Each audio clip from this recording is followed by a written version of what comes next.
Shalom, sahabat CS dimanapun Anda berada. Senang sekali saya bisa berjumpa dengan Anda semua pada kesempatan kali ini. Saya bersyukur atas kebaikan Tuhan yang menyertai kita semua. Saya berharap saudara sehat semua. Dan terima kasih saudara yang setia menyaksikan atau menonton tayangan ini. Firman Tuhan yang saya sampaikan setiap kali. Terima kasih atas dukungan saudara. Baik yang sudah menonton maupun yang mensubscribe dan juga membagikan video ini kepada yang lain. Sehingga yang lain pun diberkati Tuhan. Dan itu juga bagian dari pelayanan kita semua. Sehingga firman Tuhan bisa didengarkan atau bisa disampaikan kepada orang-orang yang mau diselamatkan. Karena firman Tuhan itu kekuatan Allah yang menyelamatkan. Injil kekuatan Allah yang menyelamatkan. Jadi ketika Anda membagikan firman Tuhan ini kepada keluarga Anda, kerabat Anda, teman Anda pun sudah melayani Tuhan. Ya. Baik saudara sekalian, pada kesempatan kali ini firman Tuhan yang akan saya sampaikan berjudul implikasi Yesus naik ke surga. Saya ulangi sekali lagi, implikasi Yesus naik ke surga. Implikasi artinya keterlibatan atau keadaan yang terlibat atau keadaan terlibat. Itu implikasi. Implikasi maksudnya juga artinya termasuk, ya, terlibat, terkait, atau tersimpul meskipun tidak dinyatakan secara tertulis, ya, tidak letterlock dinyatakan, tetapi terlibat. Ya, sehingga implikasi Yesus naik ke surga maksudnya apa yang terlibat dengan kita, apa maknanya atau apa yang menyangkut dengan diri kita ketika Yesus naik ke surga. Jadi implikasi itu mempunyai hubungan keterlibatan meskipun tidak dinyatakan, ya, atau ada isyarat keterkaitan dengan kita, ya. Makanya judul khotbah atau renungan singkat adalah implikasi Yesus naik ke surga.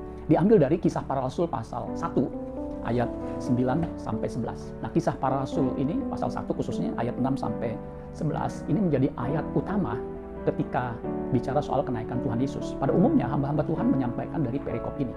Karena perikop ini berjudul Yesus terangkat ke surga. Ya.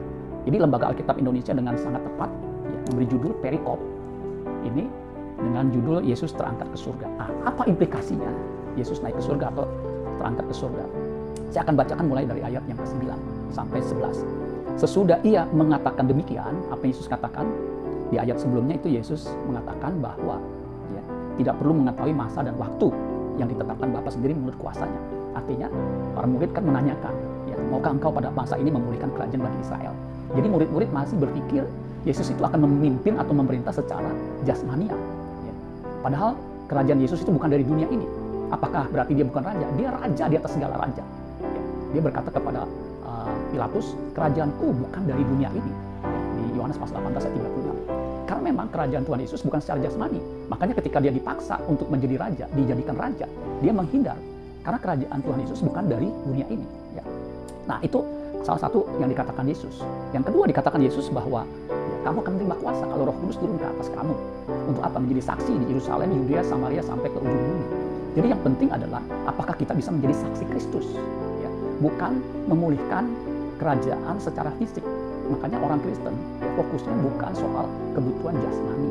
Ya, memang kita masih hidup di bumi ini, tetapi hidup di bumi ini sementara. Sehingga kita jangan sampai fokus kepada bumi ini, kepada dunia ini yang jasmani ini, sehingga melupakan yang paling esensi. Yang paling esensial adalah hidup kekal kita.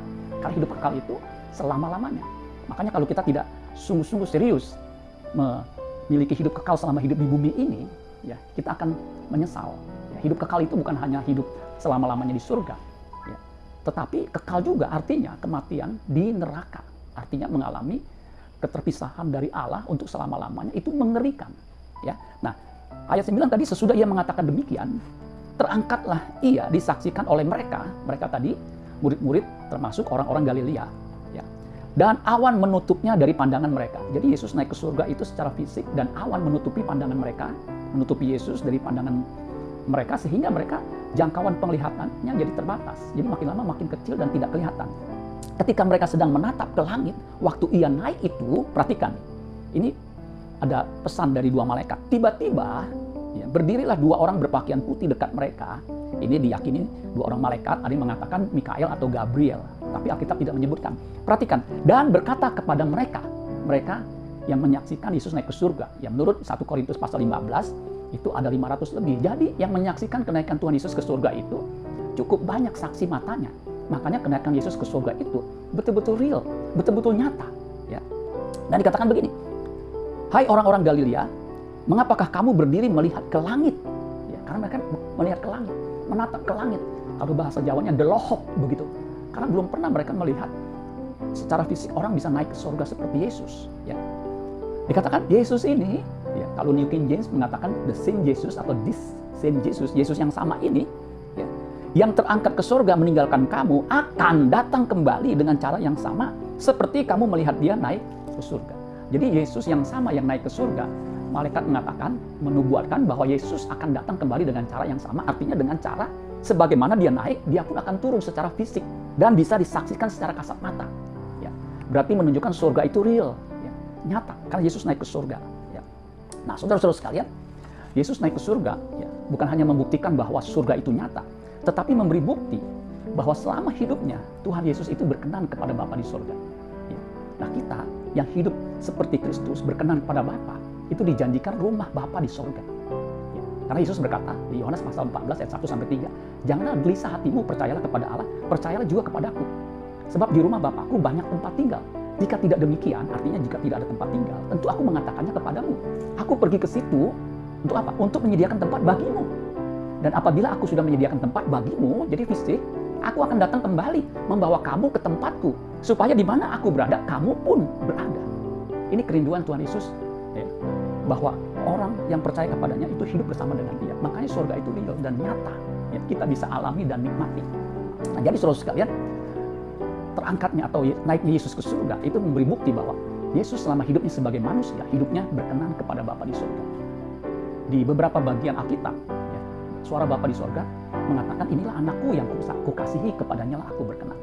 Di Matius 3 ayat 17. Matius 17 ayat 5-nya sama, inilah anakku yang kukasihi, kepadanya lah aku berkenan.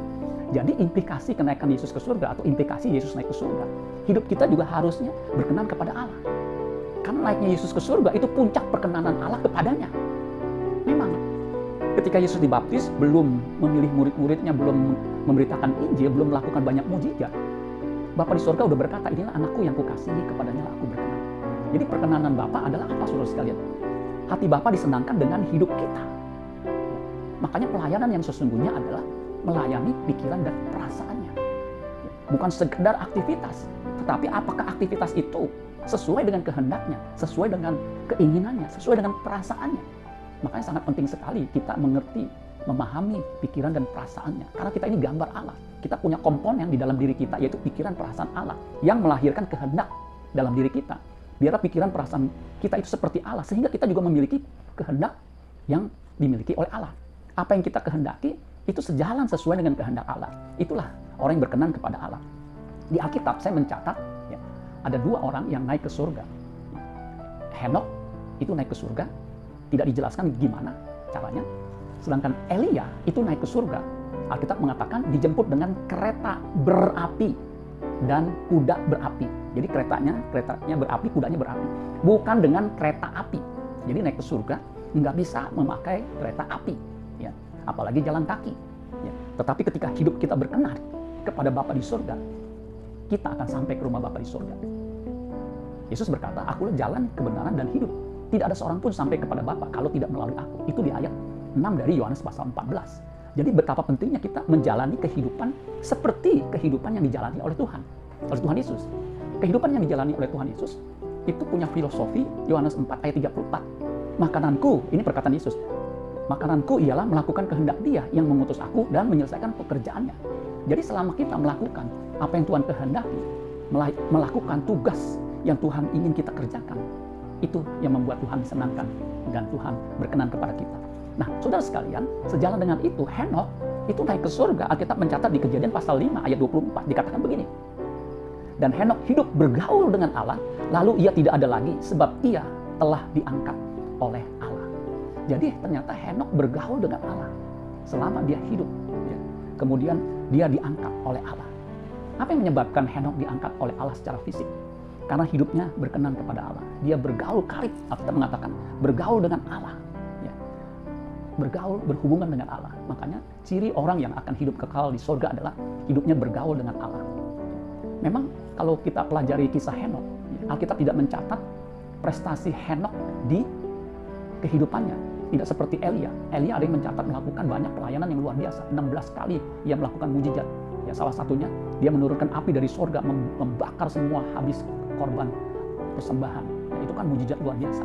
Dia berdoa ya, agar tidak turun hujan, dan betul hujan tidak turun 3,5 tahun, 3 tahun 6 bulan. Ya, kemudian dia berdoa Tuhan supaya hujan turun, dan hujan turun. Jadi Elia luar biasa. Nah, Henokh tidak ada, tetapi Alkitab mengatakan dia bergaul akrab dengan Tuhan. Sama Nuh juga begitu, kalau saudara baca ya. Nuh itu bergaul akrab dengan Tuhan, makanya dia berkenan kepada Allah. Hidupnya benar Nuh itu. Jadi saudara sekalian, implikasi Yesus naik ke surga buat kita yang percaya, biarlah kita juga mau hidup bergaul dengan Allah, hidup berkenan kepada Allah. Ya, dicatat di dalam Ibrani pasal 11 ayat 5. Ya, dikatakan begini, karena iman, Ibrani 11 ayat 5, karena iman Henokh terangkat. Jadi yang menyebabkan Henokh terangkat, Alkitab mengatakan karena iman. Supaya ia tidak mengalami kematian. Ingat, kalau orang punya iman, dia diangkat tidak akan mengalami kematian. Kalau Henokh tidak mengalami kematian jasmani, tetapi kita tentunya akan mengalami kematian jasmania. Tetapi kematian jasmania tidak lagi menjadi persoalan, sebab kita tidak akan mengalami kematian kekal, yaitu masuk neraka, lake of fire, lautan api yang menyala-nyala. Kenapa? Kita akan ditempatkan di rumah Bapa di sorga. Karena Henokh terangkat, karena iman Henokh terangkat, supaya ia tidak mengalami kematian dan ia tidak ditemukan. Karena Allah telah mengangkatnya. Jadi secara fisik, tubuh jasmaninya diangkat. Sebab sebelum ia terangkat, perhatikan, kehidupan kita sebelum terangkat itu menentukan di mana kita berada. Ia memperoleh kesaksian, artinya hidupnya bisa dilihat, dirasakan, dan disaksikan bahwa ia berkenan kepada Allah.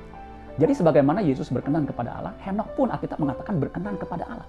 Jadi penting sekali hidup berkenan kepada Allah. Bahkan kalau saya boleh katakan, ya satu-satunya yang paling penting adalah bagaimana kita hidup berkenan kepada Allah. Makanya hidup berkenan kepada Allah itu layak untuk kita perjuangkan selama kita hidup di bumi ini. Ya, seperti Yesus, dia saleh, dia berkenan kepada Allah. Ibrani pasal 5 ayat 7 mengatakan begini, dalam hidupnya, hidup Yesus sebagai manusia, ia telah mempersembahkan doa dan permohonan dengan ratap tangis dan keluhan kepada Dia yang sanggup menyelamatkannya dari maut. Dan karena kesalehannya, ia telah didengarkan. Yesus saleh, dia taat, dia melakukan kehendak Bapa di surga, dia bergumul di taman Getsemani. Untuk apa? Melakukan kehendak Bapa, melakukan tugasnya, tugas penyelamatannya, yaitu mati di kayu salib. Ya, itu pergumulan yang luar biasa. Alkitab mencatat peluhnya seperti darah. Itu luar biasa. Ya. Makanya kita pun harus bergumul untuk bisa berkenan kepada Allah. Nah, saudara-saudara sekalian, implikasinya buat kita adalah kalau kita mau diangkat, kemudian ditempatkan di rumah Bapa di surga, di dalam kerajaannya, berusaha hidup saleh, berusaha hidup berkenan kepadanya. Sebagaimana Yesus memberi contoh buat kita semua. Jadi contoh teladan kita adalah hidup berkenan kepada Allah adalah Yesus Kristus yang taat dan setia sampai mati. Nah, saudara-saudara sekalian, kita harus berusaha. Kita sebagai orang beriman, karena tanpa iman tidak mungkin orang berkenan kepada Allah. Ibrani 11 ayat 6. Ketika orang punya iman, itu iman adalah penurutan terhadap kehendak Allah. Melakukan apapun yang Tuhan perintahkan, melakukan apapun firman Tuhan yang kita dengarkan, itu menyenangkan hati Tuhan, dan Tuhan memberi upah kepada orang yang sungguh-sungguh mencari Dia. Apa itu upahnya? Ia mau ditemui oleh kita. Tanpa iman tidak ada seorang pun berkenan kepada Allah. Makanya saudara sekalian, selama kita hidup di bumi ini, marilah kita memiliki iman. Supaya ketika Dia datang kedua kalinya, dijumpai iman di bumi ini. Ataupun kalau Tuhan Yesus belum datang, seperti nubuat yang dijanjikan oleh dua malaikat itu, kalaupun Yesus belum datang kembali, tetapi kita yang datang kepada Dia, kita pun diterima di dalam kemah abadinya. Mari kita hidup berkenan kepada Allah. Sebab Tuhan menyediakan kehidupan kekal selama-lamanya. Amin buat firman Tuhan. Tuhan Yesus memberkati saudara. Haleluya. Amin.